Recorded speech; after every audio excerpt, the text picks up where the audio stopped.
Welcome everybody. Doug here with the LincolnList.com. This is the market review for the 2nd of November, the very first, as now October is behind us. I hope it was a good month for you. Again, another stellar month for us. It's going back to maybe 4 or 5 months, I think, off the top of my head. Over $20,000 in gains, actually 27,000 for October. But, you know, we've been averaging a good 20 to 25,000 every month here over the last few months. So look, if you're struggling, it doesn't matter what this market's doing, man. That has nothing to do with it. Every day, if you're nimble, if you're ready, if you know what you're doing and you're committed to your process, I'm telling you, there's opportunity every day. It doesn't matter. And right now, the advantages are on the side of the nimble traders. I mean, right now, the advantage is in your hands. So it's time to take advantage of it. If you're struggling, don't sit there and struggle. Take the review at the LincolnList.com. There's a 14-day free trial to the live trade room. I've said enough. Let's get down to business. We'll start off here with the SPY as always. And I got to say, the SPY just keeps impressing. It's just an impressive chart. I mean, every time you're ready to write this off or say, okay, now's the correction, and there's been so many people that's called for a correction, you know, just a couple of weeks ago or a month ago or so, you know, it's over. China's got us killed. You know, there's all this interest rate problem, and back to the slow melt up. I mean, this thing starts pretty much October. There's only been a couple of red days total all month long in this market, just grinding up now, and it's just been melting and melting and melting, and after the Fed, it just keeps going and going. It's like every dip getting bought here. You know, if you're looking at a little bit longer term and you're really bullish here, and that's what your end game is, we've got to start back testing here soon some of these different support levels, maybe back down to some of these moving averages. It's a little too much, I think, for in my opinion, but that doesn't mean anything, man. My opinion does not count. I don't get paid for my opinion. I get paid for my executions. 210. Let's look at 210. Let's see if maybe there's a challenge of 210 early in the week, and maybe you get a little resistance there that was kind of the overhead resistance that really held pretty much the whole year, you know, up there around February, March, April, that whole area right up here. We'll see if we get back up to there, but I think with this big run that really started now, 17 points on the SPY this month, October month alone, we might need to back test a little bit of this to see what happens. So we'll just watch those numbers, and then we'll go from there. Now, I want to look here. Let's talk about stocks, because I don't trade the SPY. I trade stocks. This ARII has got my interest here, and whenever this, there we go, finally pull it up. This is a huge move here for this thing. I mean, it already made a pretty good move off the bottom from 34 to 48. Then it kind of flags here into the moving averages around the 46, and then after earnings, this thing just gets jacked. I mean, straight up. So you got 2 days, 43 to 57. That's a pretty good move. But what is more interesting here? Let me see if I can just kind of draw this out for you, do my best Michelangelo.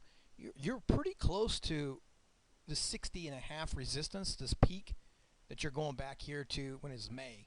So you're going back to May here. You know, I tell you what I'd like to see here. This would be the ideal trade where you're talking about, because you know we short a lot of paras. If you follow me, you know I short parabolics. I'm always shorting stocks that are going up, and it's not just about a stock going up. It's about reaching a certain level and having a couple of things line up for you. And one of those would be, in this case, if you have follow through. So you would be on day 3. Let's say Monday morning, this thing gets jacked right at the open. It starts going parabolic. You would be talking about 3 straight days and a move that's pushing close to $20 in total stock price. And you would be approaching resistance here that takes you back to roughly Memorial Day. To me, that would be an awesome short set. I mean, that would be a short that you would have to take going into that resistance so quickly at such speed and such a big move in stock price. I don't care what the earnings are. I don't care what the companies are. It doesn't make any difference. When you go too far, too fast, and you go into resistance, you're almost always going to get rejected. There should be at least a slowdown point or a rejection point. That's what I'm looking at. If this thing gaps down or flushes at the open, I'm not interested in the trade. That's the only way this thing's going to work out. But I like where it is. I like the prospects here, so let's kind of watch a little bit of this ARI. You can make the same point here for CRAY. There was a couple of earnings winners that really got like serious earnings winners, where some of these things went way up. And I mean, again, earnings are great. They can be a great catalyst for the company. Not often do you see 33% moves on a company. Yeah, granted, it's a pretty good turnaround here, but I would be looking for this one too. Now, it's a little bit of distance from solid resistance, maybe 32s, but you never know. You start getting any kind of strength early to begin the day. then these would make great shorts. And it's possible because what happens is people see this stuff that don't know how to read charts, that aren't paying attention, and they just buy at market. You know, they see some green, they buy at market. So they're looking at this stuff over the weekend. Maybe they catch a news story or something on CNBC, and they start buying at market on Monday, shoving these prices up. They make for some great shorts. Same thing here with CRAY. Is, you know, if we go para early or we get some really strong movement in the morning, I would be interested in shorting it. You'd be talking about close to maybe a 35 to 40% move depending on in 2 days. That's worth a short. Now, if it flushes, just like I mentioned with ARI, you know, if it gaps down and it begins the day, then there's just no way. You know, I wouldn't do it because then you might get the buy the dip. You know, if you're chasing down in the hole, you're always going to have trouble. That's not where you want to be short most of the time. But I like that one here too. And then I want to move to, how about some fit? You know, there's been a little juice here with fit lately. A couple of impressive days, let's say. You know, it's kind of, if you want to call this, nice little ascending wedge here on the daily chart. Now, this earnings is showing tomorrow. I don't know. Let's see what it says. After market. So, could be, and I would think that fit's going to try to move up into this 42. You know, just up into this resistance. It's been pretty good resistance for this stock. So it's probably going to try that. It probably floats around there a little bit. Could be a good long opportunity. Could be a pre-earnings runner.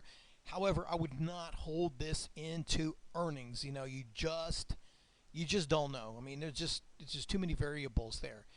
And the reason I want to put it on this list is because you're probably going to have a really good trade running into Tuesday on this, depending on how the earnings get sorted. I mean, if it is a good story, you could see a move like CRAY. You could see maybe not 30%, but you could see a pretty solid move on a stock. I mean, it made a good 7% move on Friday. It could do 15%, 20% if earnings are strong. Don't chase that move. You know, if it's already up 10% by the time you wipe the crust out of your eyes on Tuesday morning, do yourself a favor and don't go into it right away. Give yourself a little bit of time there and see what the intraday setup looks like. But you could have a nice move. On the other hand, if this is a miss, you're probably going to see a GoPro kind of move out of this. I mean, it's barely clinging onto the bottom here. It's been in the hole. So it's, you know, it's kind of up in the air. We'll see what happens there on Monday night. I think you're going to have a trade on it tomorrow, but I think you're going to have a bigger trade on it on Tuesday. And last, I'm going to throw in this VRX. Most of you already know the story. This thing is horrible. Breaking down. I mean, it's just cleaning out levels here. Probably for a lot of traders out there, this is just not tradable for risk versus reward. I mean, you've got some ridiculous moves. For example, you know, you're opening up roughly around 102, going to 108, and then dropping pretty much over the course of an hour to 91. You know, you're talking about a major range, and then just one bounce goes from 91 to 95.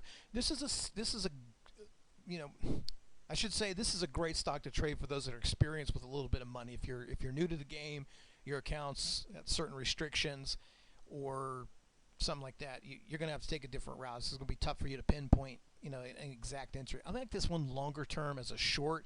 You know, if you've got a little bit of wiggle room, I would be looking to short the bounces on this. Now, when you do that, you might get, like, for example, you know, you short at 93, you might get squeezed on $3 or $4. And if you're going to make that play, you're going to have a lot of discipline in stops, or you're going to have to give yourself enough room to let that thing wiggle around like that. It's got a lot of range, but then again, you know, with range comes reward.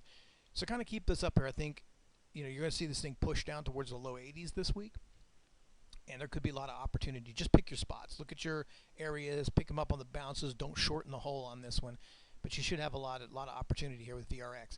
I'm going to leave it at that. You know, it doesn't really make a difference what I'm talking about here on the watch list because anything can happen, right? You have no idea what might happen tomorrow. So that's why we trade together. That's why we trade in a room. That's why we have a morning recap where we can look at stocks that are ready to be traded, the best opportunities, and so on.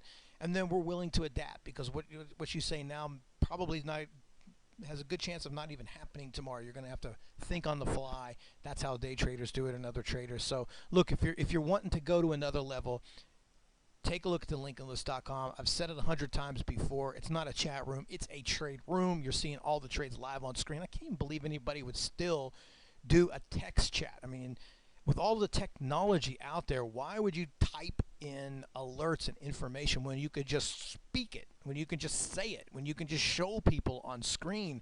Why would you be in this little 1995 para chat kind of, you know, You know where I stand on it. It's just, I don't know how you can learn like that. You're gonna be like a small fish in a big old pond. So anyway, you know where to go if you need some help. Have a great start to the month. As always, if you need help, feel free to reach out to me just straight out, service@thelincolnlist.com for any of your questions. Have a great month. Talk to you soon.